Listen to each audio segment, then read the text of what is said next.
In what was a relatively subdued Saudi Arabian Grand Prix, Max Verstappen dominated, taking his 9th consecutive Formula 1 victory in a row and putting himself one race win away from tying his all-time record he set last year.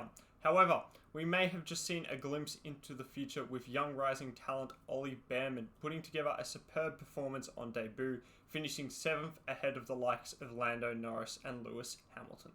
First, let's start with how Max Verstappen won this race, and again, the answer is pretty simple. He put together a strong qualifying performance on Friday, taking pole and clearing second place Leclerc by around 3 tenths and putting nearly 8 tenths on his teammate Sergio Perez down in third. From then on, the only real threat he faced was the race start and of course the run into turn 1, but he got a great launch and aggressively covered Leclerc on the inside, pulling all the way over and forcing Leclerc to go to the outside. He came out of turn 2 in the lead and from that point on, basically never looked back. Verstappen then pitted underneath that early safety car and cleared Norris within a couple laps of the restart, with the Red Bull's insane straight line speed giving him an advantage of 33 kilometers an hour over the McLaren with its DRS shut, which was absolutely nuts. He then drove off into the distance and won the race by 13.5 seconds. Fortunately, we had a very interesting talking point for this weekend's Grand Prix, being that of Ollie Bearman, given his late call-up to replace Carlos Sainz ahead of FP3, as unfortunately Sainz was diagnosed with appendicitis and had to go into hospital for surgery, so wishing all the best to Carlos and his family. Given his limited running, Bearman did an outstanding job to qualify P11, being half a tenth off making it into Q3, and he demonstrated that he would definitely be in the fight for points come Saturday night. And fight for points Bearman did, coming home an outstanding P7 in what was not a simple drive. He did well to survive the usual first corner chaos as he had to cut across the runoff, but he didn't take any damage, and once he pitted under the safety car, he then had to make overtakes on the like of Hülkenberg and Zhou, who didn't pit underneath that early safety car. Making these overtakes proved very crucial in his overall race, as by the end of the race, he had to stay ahead of the likes of Norris and Hamilton, who were hunting him down on soft tyres for the final 11 laps after they chose not to box and were on an offset strategy. Bearman demonstrated a cool, calm and collected head with pressure from 2 of the world's best drivers on the grid hunting him down, and ultimately he was able to finish 2 seconds ahead of them at the checkered flag. This was a really strong showing from Bearman and the opportunity he needed, similar to Lawson and De Vries. I doubt he'll be racing in Australia given Sainz is targeting that race as his comeback drive, but he had certainly put himself in the limelight for a Haas seat going into 2025. The main source of entertainment for this race had to be that midfield battle during the mid part of the race, where Magnussen was holding up a huge train of cars, including both Williams, both RBs, and of course the only remaining Alpine. He was doing so to create a gap for his teammate Nico Hülkenberg to box into, as Hülkenberg didn't pit under the early safety car as most other drivers did. So Magnussen was acting as a rear gunner in this instance and was able to create a gap of around 25 seconds, which was enough for Hülkenberg to then pit into and maintain the crucial 10th position, giving him a singular point at the end of the race and boosting Haas to 6 in the Constructors. Whilst this battle was very enjoyable to watch, it was definitely artificially created, as Magnussen was driving 1.5 to 2 seconds slower through that first sector and holding everyone up. No one could make an overtake. It's pretty much single file through that first sector, so he was driving really slowly through there, saving and charging up all of his battery and then deploying it on the runs into sectors 2 and sectors 3 to maintain his position.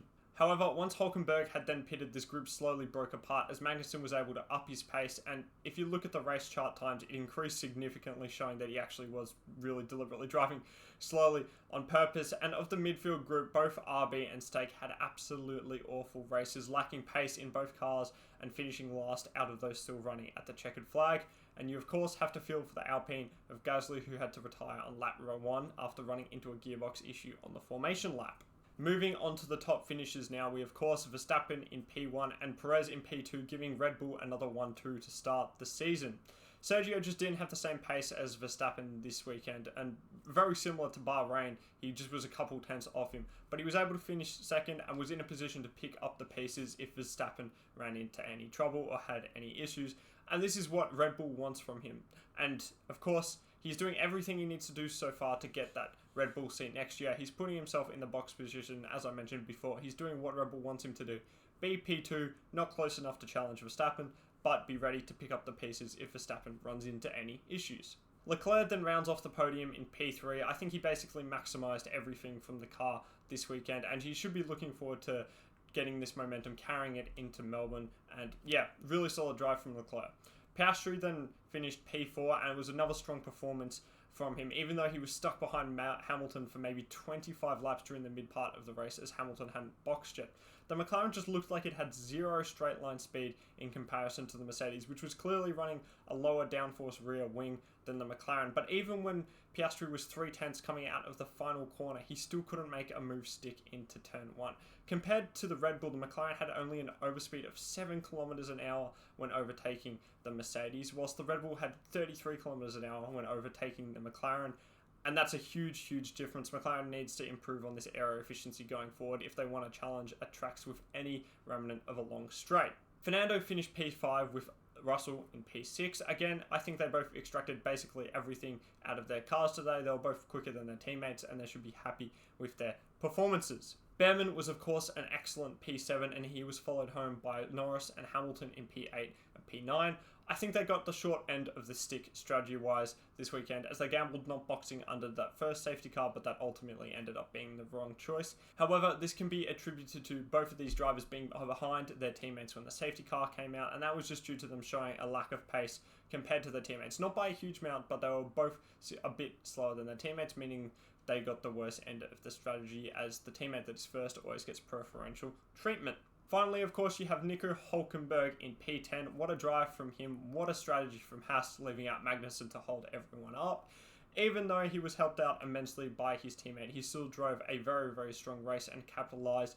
And it's a well-deserved point, which again shoots Haas up the constructors massively and could prove crucial. The only driver missing from the top 5 teams here who's Lance Stroll, who had an absolutely massive crash on lap 8 into turn 22, clipping the inside wall. It's a poor error from Lance given it was only lap 8, so there's no excuse of having race fatigue, and he made the same mistake in practice, so he needs to do better than this.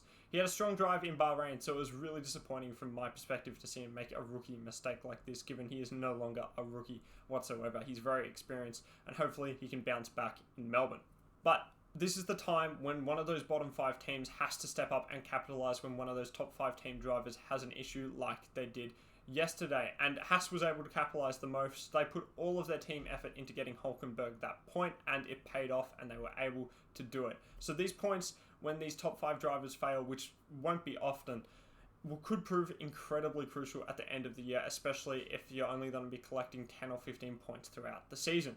Overall, though, I have to rate the Saudi Arabian Grand Prix worse than the Bahrain Grand Prix. I'd only give it a 2 out of 5 stars. I think it was just below a below-average race. The Red Bulls were clearly dominant. We didn't have many fights at all throughout the top 10, and the only interesting bit was Magnussen holding up this train of cars so Hülkenberg could pit. But once the train broke up again, Magnussen pulled away, and we were left with a pretty boring race from my perspective. We now have a 2-week break though before Formula 1 heads down under to Albert Park in Melbourne. I'm actually going to be at the Grand Prix, so hopefully, fingers crossed, the Red Bulls aren't as dominant and we get some decent racing and battling throughout. I'll see if I can get some nice content for you done whilst I'm at the Grand Prix. So thank you very much all for listening, and have a great rest of your day.